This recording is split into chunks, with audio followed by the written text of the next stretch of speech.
Philadelphia Sanders had just recently bought her first home, a nice two-story brick house with shutters on each window, a red door that she'd had installed after hours of searching for just the right red.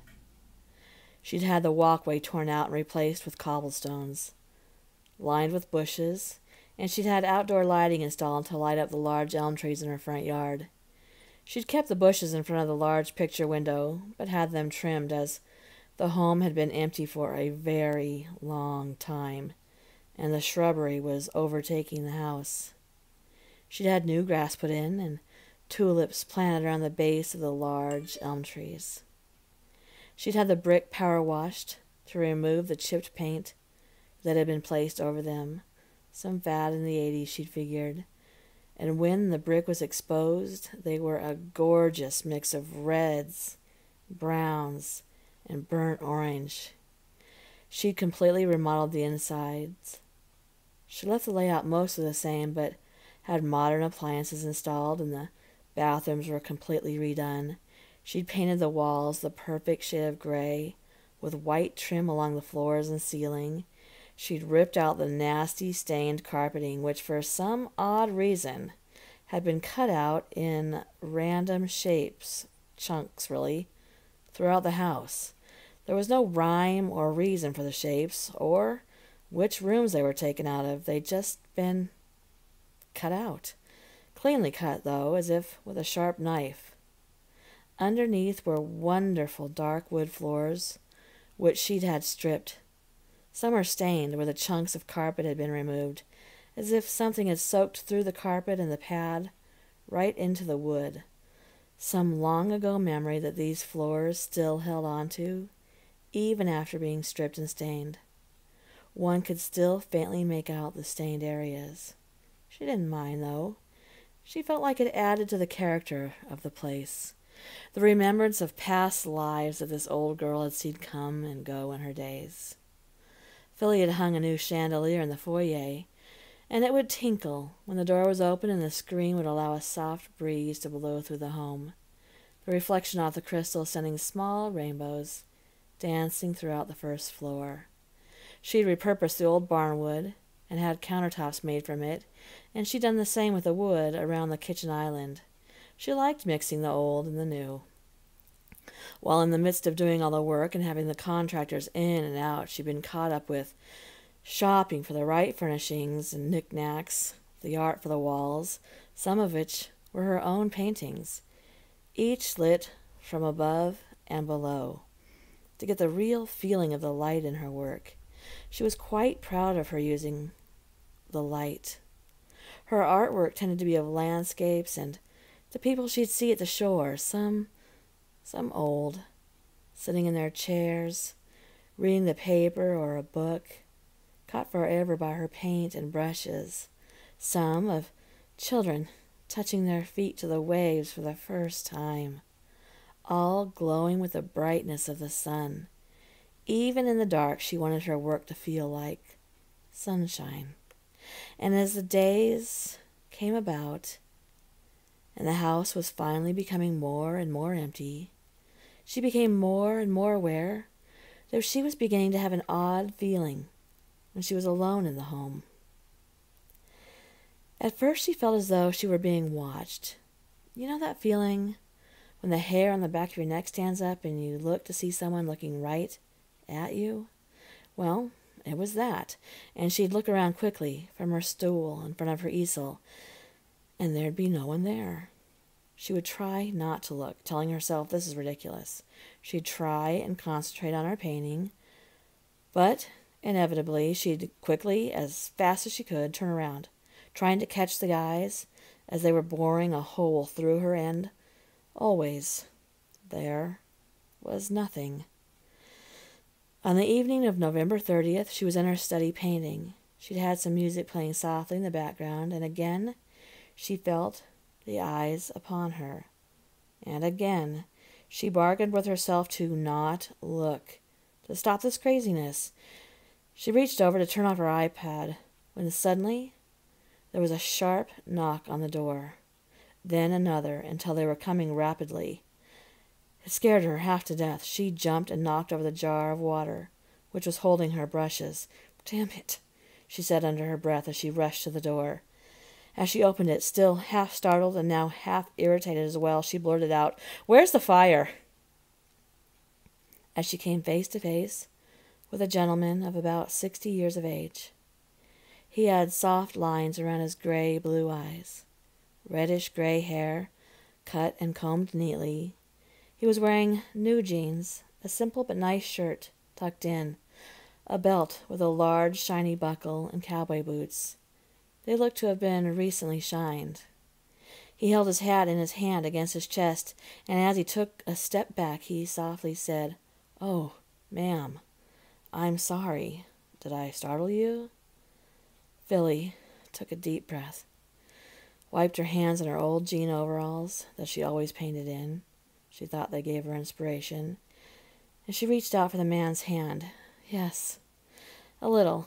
I'm sorry that I snapped. I'm Philadelphia. Philly, if you'd like."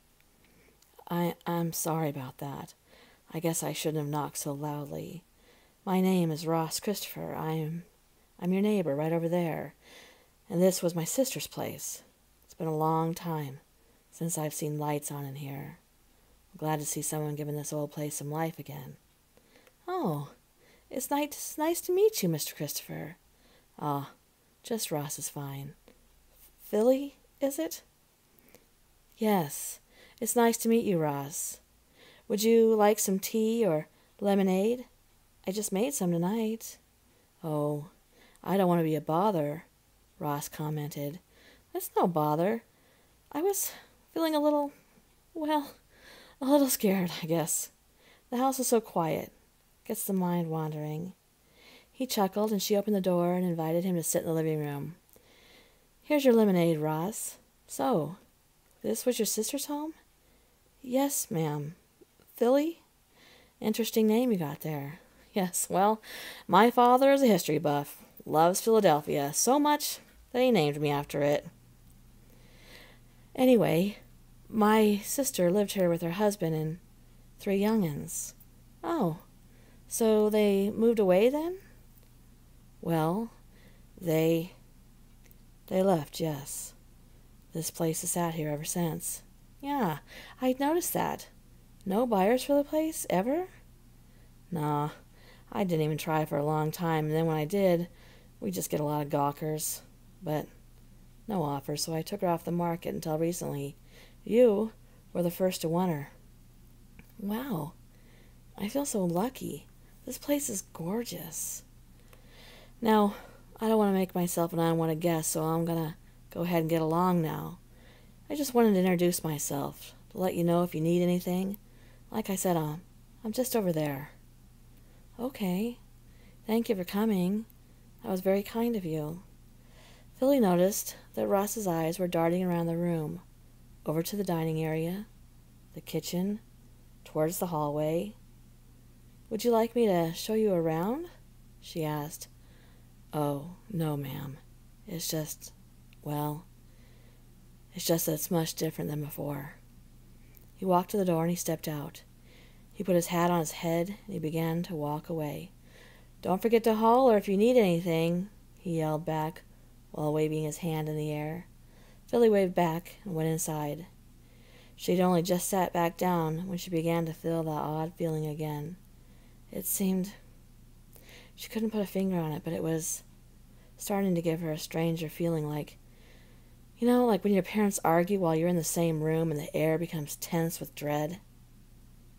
Yeah, it was like that. Over the next few weeks, Ross helped Philly plant a garden. He brought her some old offshoots and told her what to plant and when to get the best results.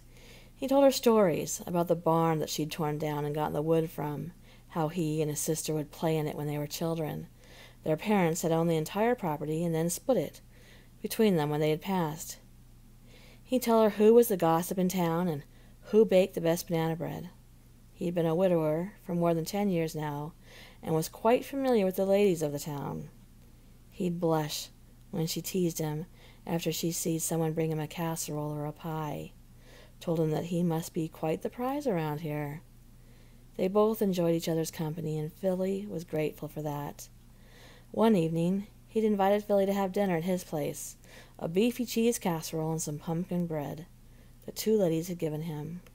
"Well, I'm so happy that you're sharing your offerings with me," she giggled. "Aw, shoot. These women will have me too hefty to leave my couch if I don't start sharing," he chuckled.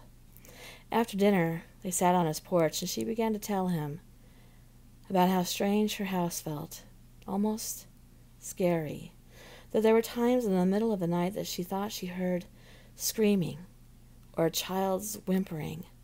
One night, she swore that she could hear a man yelling and a woman begging him to stop.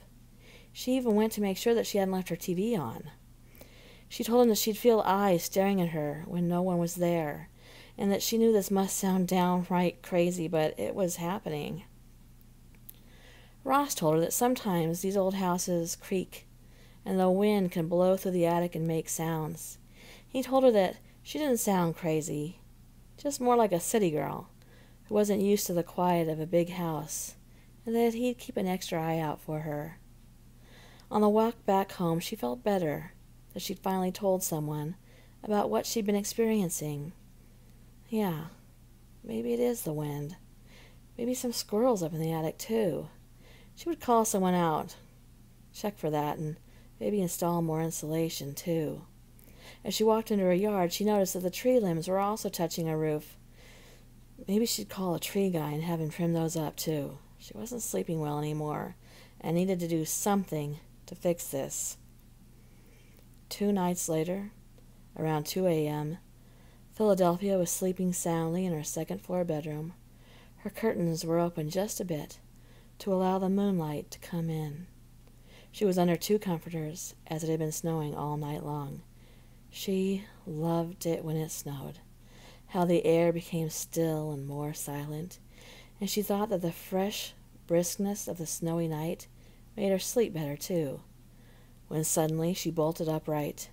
She wasn't sure what had awakened her exactly, a loud banging noise, a cupboard slanting. "Damn it, Lily! I'm not going to ask you again. Who were you out with? You don't think I hear the talk, Lily? You think I'm going to let you embarrass me like that?" "Stop, Henry!" cried a woman's voice. "Tell me now!" yelled the man. Philly jumped up and slowly opened her bedroom door, and as she looked down the stairs, she could see a man and a woman. The man wearing a t-shirt, jeans, and boots, like work boots. The woman in a nightgown, her hair tied up and barefooted. The man was holding something. Philly squinted her eyes. A shotgun? Philly ran to get her cell phone. "Is he here, Lily? Did you bring some bastard into my house?" Then a bang. Just one, and a thump. Philly was dialing 911 when she looked down the stairs again and saw the woman lying in a pool of blood on the carpet. Philly only had a split second to even think, carpet?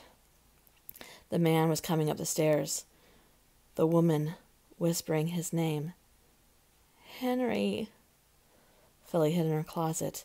The operator answered. The man walked into her room. He pointed the weapon at her bed. Bang!